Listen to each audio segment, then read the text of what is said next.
probably my greatest learning through my career to date has been really to embrace failures, to sort of celebrate hurdles.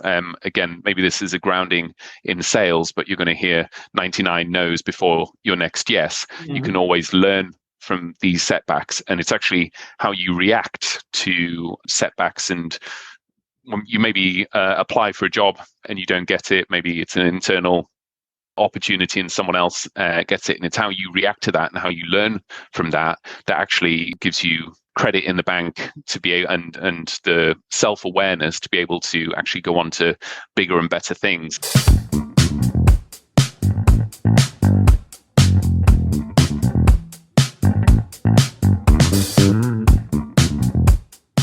My name is David Kate Brown. I'm the head of culture and engagement for TOPdesk. TOPdesk is originally a Dutch company. We have 14 branches across 11 different countries, and I work with a lot of colleagues to make sure that the people experience is as it should be, as we intend.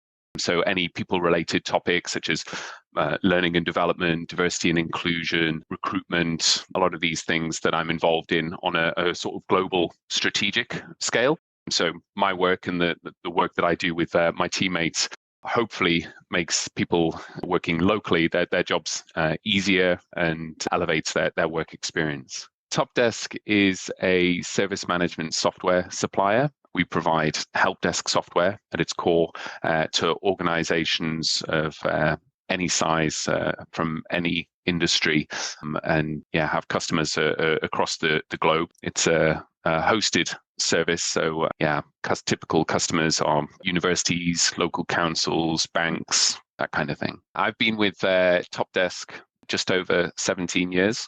When I was 18, I had aspirations to work as a performer. I really wanted to study acting and get into theatre and film. But at the time, I was also quite scared of the prospect of just diving into the creative industry.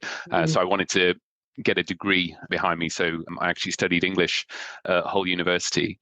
And it's funny because the academic world isn't, I'm more of a hands-on doer type of person. Yeah. So I kind of felt social or peer pressure into going down the degree route. But I had a great time at university, but I also look back and think, was that the best use of my time? So when I came out of my degree, it was very much my time. I'm going to do what I want to do. And that was very much about studying acting. So then I came down to London to do a master's in acting and completed that course. And it was everything that I wanted it to be. That was at the Arts Educational School of Acting in Chiswick in London. Yeah, and then I was graduated as an actor, tried to find an agent, tried to find part-time work. I got a part-time sales job working for TOPdesk. So the first sort of 5 or 6 years working for TOPdesk, I was 6 months on tour working on a theatre show.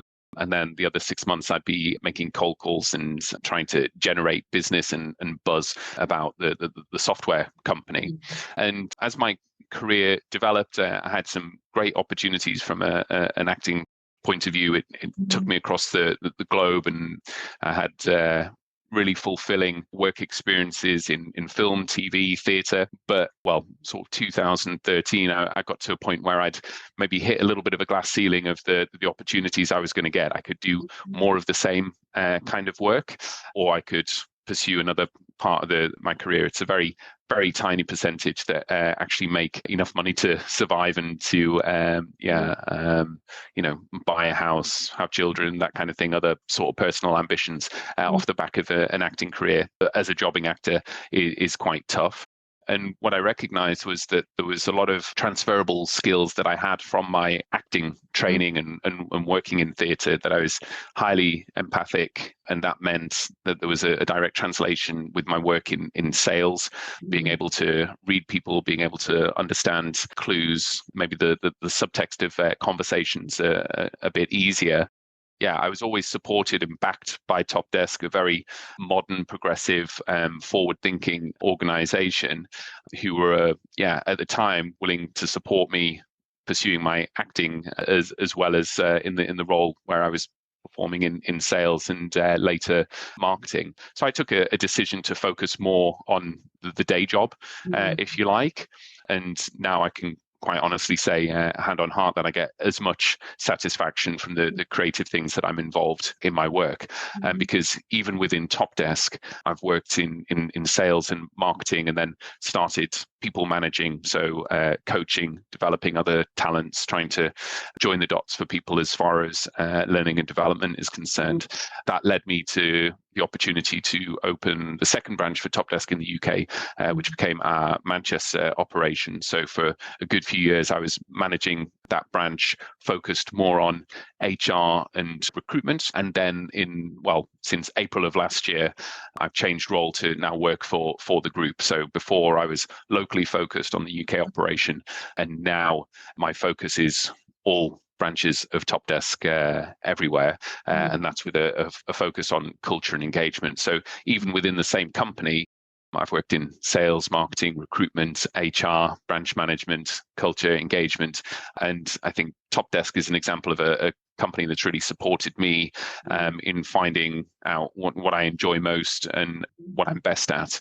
So I've never really been allowed to hit any sort of ceiling of development, because I've always been supported to try new things, to experiment, to fail fast, and to really explore what's possible in terms of my professional growth, but also in parallel with what the business requirements are as well, how we want to grow as an organization. And I think probably my greatest learning through my career to date has been really to embrace failures, to sort of celebrate hurdles.